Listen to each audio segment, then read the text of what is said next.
അപ്പോൾ നമ്മൾക്ക് ദൈവത്തിന് ഉത്തരം തരണമെങ്കിൽ ചില സമയത്ത് 2 തടസ്സങ്ങൾ വരാൻ സാധ്യത ഉണ്ടാകും. മാനുഷികമായിട്ട് അത് നമുക്ക് ചിലപ്പോൾ പ്രയോജനപ്പെടത്തില്ലെന്ന് വരാം.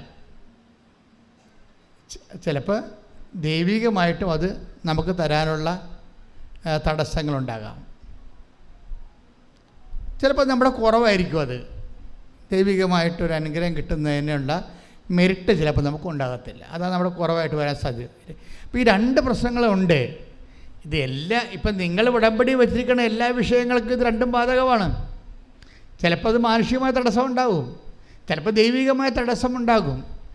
എന്നിട്ട് നമ്മൾ ഈ മാനുഷികമായ തടസ്സമുള്ള വിഷയം, ഇപ്പം നിങ്ങളുടെ ജപ്തി നടപടി, അല്ലെങ്കിൽ നിങ്ങളുടെ കല്യാണം വെക്കണില്ല, അല്ലെങ്കിൽ നിങ്ങളുടെ മക്കളെ നിങ്ങൾക്ക് കിട്ടണില്ല, ജോലി കിട്ടണില്ല, ജോലി സ്ഥലത്തെ പ്രശ്നം, നിങ്ങൾക്ക് PR ആകുന്നില്ല, പെൻഷൻ കിട്ടിയിട്ട് അംഗീകരിച്ചിട്ട് നിങ്ങൾക്ക് കിട്ടണില്ല, ഇങ്ങനെ എന്തെല്ലാം പ്രശ്നമാണ്, ഇല്ലായ്മയെല്ലാം ഉള്ളത്. അതല്ല, ഈ പ്രശ്നങ്ങളെല്ലാം എന്തിൻ്റെങ്കിലും ഒരു ആബ്സെൻസാണ്.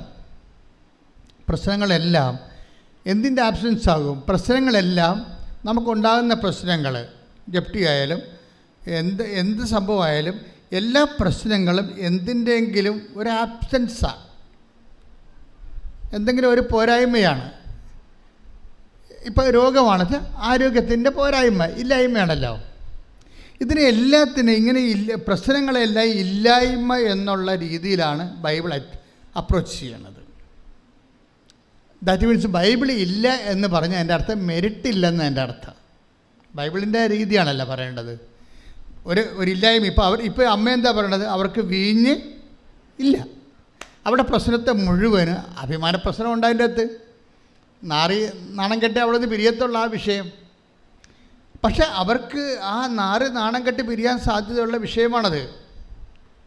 അപമാന പ്രശ്നമുണ്ടതിൻ്റെ അകത്ത്. നമ്മുടെ എല്ലാ വിജയമയുടെ മുമ്പിൽ നമ്മൾ ടെൻഷൻ അടിക്കണ എന്താ കാര്യം? നമ്മൾ ടെൻഷൻ അടിക്കാൻ കാര്യം അതൊരു അപമാനമായിട്ട് മാറുമോ ഇല്ലയെന്ന് നമുക്ക് ബുദ്ധിമുട്ടുള്ളത് കൊണ്ടാണ് നമ്മളത് വിഷയമാക്കുന്നത്.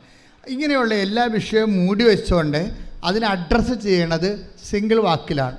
ദേ ഹാവ് നോ വൈൻ. അവർക്ക് വീഞ്ഞ് ഇല്ല. അതിൻ്റെ ഉത്തരം വളരെ വ്യക്തമാണ്. അതിന് 2 ഇമ്പഡിമെൻറ്റ്സ് ഉണ്ട്, 2 തടസ്സങ്ങളുണ്ട്. ഒന്ന്, മാനുഷികമായി അത് വലിയ കാര്യം അല്ല. അതാണ് എനിക്ക് നിനക്ക് എന്ത്, അവർക്ക് പർച്ചേസ് ചെയ്യാവുന്ന വിഷയമേ ഉള്ളൂ. അല്ലെങ്കിൽ അവർക്ക് ലെൻറ്റിന് അവർക്ക് ഹയർ ചെയ്യാം, അത്രേ ഉള്ളൂ. അതിൻ്റെ നമ്മളതിൻ്റെ അകത്ത് ഇൻവോൾവ് ചെയ്യേണ്ട കാര്യമില്ല. It is none of our business എന്ന രീതിയിലാണ് അതിൻ്റെ ഫസ്റ്റ് ആൻസർ വരണത്. സെക്കൻഡ് ആൻസർ എന്താ വരണത്? സെക്കൻഡ് ആൻസർ വരണത് എൻ്റെ സമയം ഇനി സമാഗതമായി ദൈവികമായ തടസ്സങ്ങളാണ്ട് വേണം. ദൈവികമായി നീ അത് നിനക്ക് സ്വീകരിക്കാനുള്ള സമയമായിട്ടില്ല. ഈ അനുഗ്രഹം ഭൗതികമാണ്, പക്ഷേ ദൈവികമായിട്ട് നിനക്കത് സ്വീകരിക്കാനുള്ള സമയമായിട്ടില്ല. അപ്പോൾ ഇങ്ങനെ 2 ഇമ്പഡിമെൻറ്റ്സ് വന്ന സ്വാഭാവികമായിട്ട് എന്താ പറയേണ്ടത്? ആ ഒരു പ്രെയറിനോട് ഗുഡ് ബൈ പറഞ്ഞ് ബുദ്ധിയും ബോധമുള്ളവർ പോകും. പക്ഷേ എന്തുകൊണ്ട് മറിയം എന്താ ചെയ്യണത്? മറിയം അതിനെ വെയിറ്റ് ചെയ്യാൻ, എന്നിട്ട് മറിയം അതിനെ പരിശുദ്ധാത്മാവിൻ്റെ നിറവിൽ ഒരു പുതിയ പോംവഴി കണ്ടുപിടിക്കുകയാണ്. എന്താണ് അത്? കവനൻ്റൽ ഫോർമുലയാണ് അവിടെ ഉപയോഗിക്കുന്നത്. നമുക്കിത് ഇപ്പോൾ ഈ കാലങ്ങളിലല്ലേ മനസ്സിലായത്. നമ്മൾ വെള്ളം കോരാൻ പറഞ്ഞപ്പോൾ വെള്ളം കോരി, വിറക് കൊട്ടാൻ പറഞ്ഞാൽ വിറക് കെട്ടി, എന്തൊക്കെ പറഞ്ഞാലും നമ്മൾ വായിച്ചുകൊണ്ടും പ്രസംഗിച്ചുകൊണ്ടും പോയത്. ഇപ്പോഴല്ലേ നമ്മൾ മനസ്സിലാക്കണത് ഈ നടക്കാത്ത കാര്യം നടക്കാൻ കവനൻ്റ് ഫോർമുലയാണ് ഉപയോഗിക്കേണ്ടതെന്ന് മനസ്സിലായി. ഇത് പുതിയത് മറിയത്തിൻ്റെ ഫോർമുല അല്ല. ഏജ് ഓൾഡായിട്ട് ബൈബിള് ദൈവത്തിനെ മനുഷ്യൻ്റെ ജീവിതത്തിലേക്ക് ഇറക്കിക്കൊണ്ട് വരുന്നതിന് വേണ്ടി ഉപയോഗിക്കുന്നതാണ് ബൈലാറ്ററൽ എഗ്രിമെൻ്റ് മെത്തേഡ്. ഈ ബൈലാറ്ററൽ എഗ്രിമെൻ്റ് മെത്തേഡിലൂടെ എന്താണ് ശരിക്കും പറയുന്നത്? ഇത് ആക്ടിവേറ്റ് ചെയ്യണമെങ്കിൽ എന്ത് വേണം? You must have A certain amount of level of love.